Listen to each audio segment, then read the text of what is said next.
Here guys, magre-repair tayo ng ito, charging pin.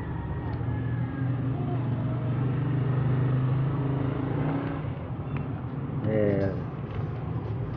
Yan. Doon siya.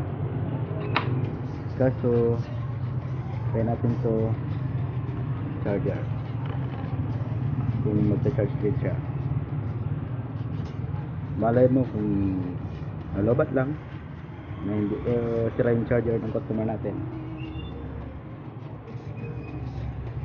So hintayin natin na lumabas. Kung wala tayong makita na nagta-charge, so ayan siya. Ayan siya guys, hindi siya so naka-charge siya. Ayan, ready to tanggalin natin yung mga spare media. Dali lang ang pag-export. Sana kahit pa paano makatulong sa inyo to.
Yun na yung lagay.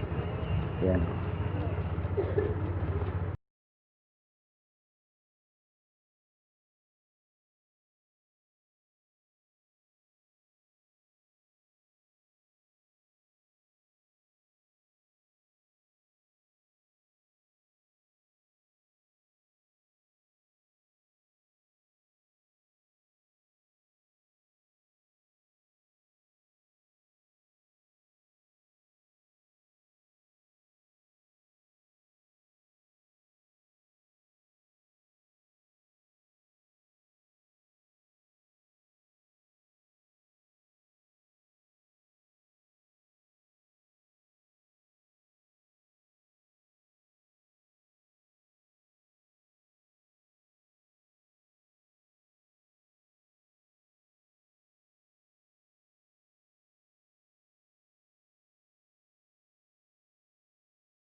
Ilang sakit.